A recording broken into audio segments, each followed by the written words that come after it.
sama-sama membahas tentang pemboikotan publik. Sebelumnya di sini ada yang pernah dengar pemboikotan publik tuh kayak gimana? Yang di ban. Yang di ban terus kayak gimana? Yang kayak misalnya kita pakai Unilever, itu kan ikut apa? Kayak nyumbangin dari Israel itu kan. Oh iya, tapi itu tuh masalah Nabi deh. Ya, udah masalah Nabi Muhammad SAW. Tapi nggak apa-apa, itu juga termasuk pemboikotan publik.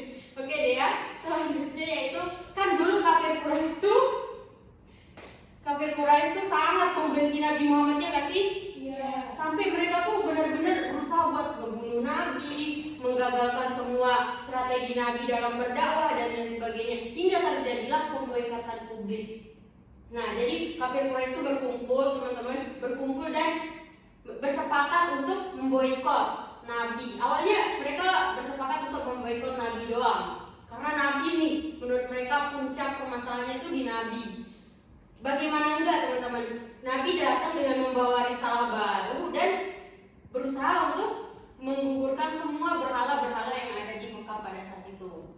Nah, tetapi karena Nabi Muhammad SAW dari Bani Hashim dan Bani Abdul Muthalib, dua bani ini berupaya untuk melindungi Nabi.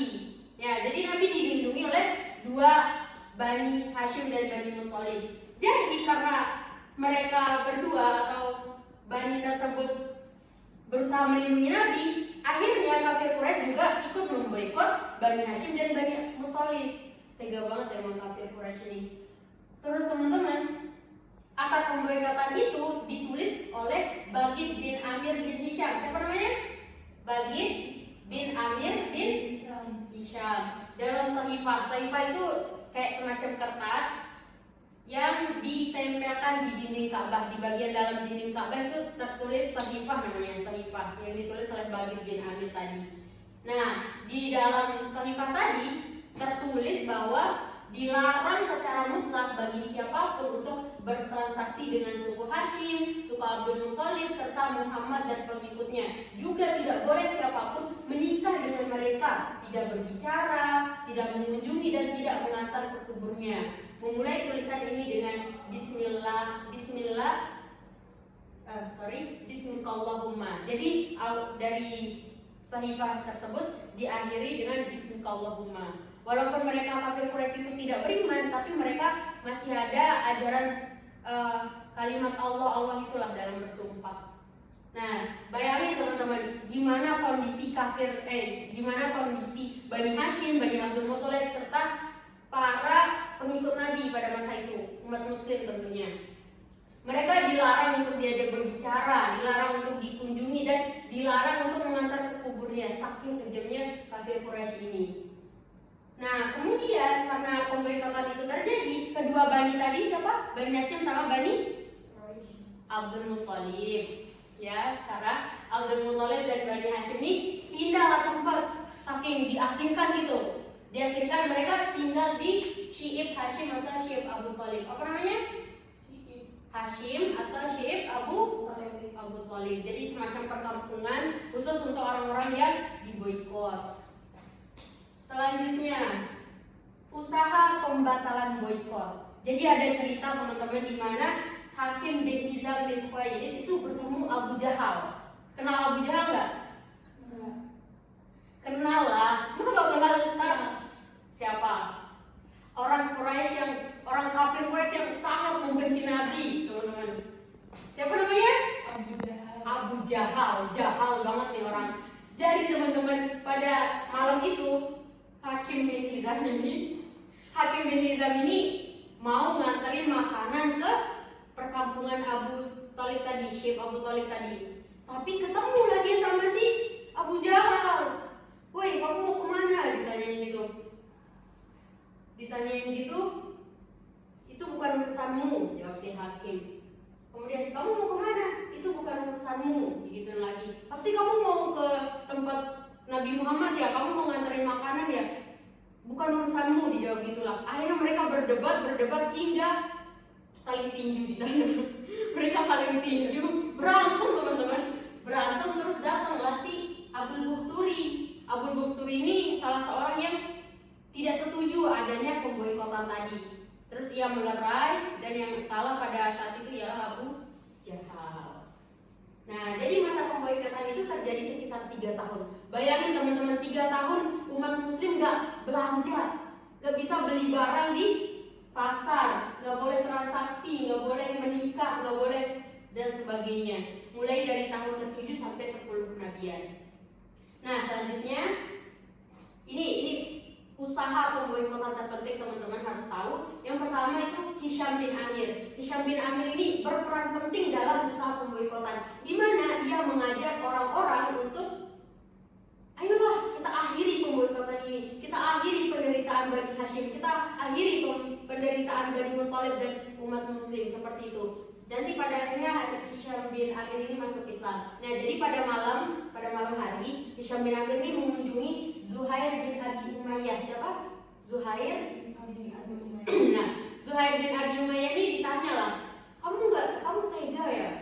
Kamu tega ya melihat penderitaan kaum muslimin yang nggak boleh diberi makan, nggak boleh bertransaksi, nggak boleh jual beli di pasar? Apa kamu tidak merasa kasihan terhadap mereka?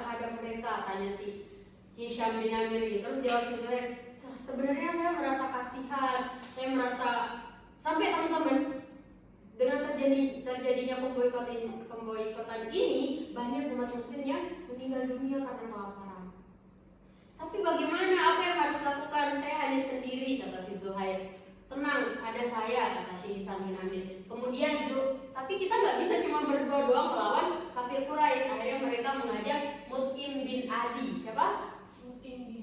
Mut'im bin Adi. Diajaklah, ayolah kita batalin pemboikotan ini, kita akhiri penderitaan orang-orang Bani Hashim dan Bani Muthalib. Akhirnya Mut'im bin Adi setuju dan mengajak Abul Bukhturi. Siapa?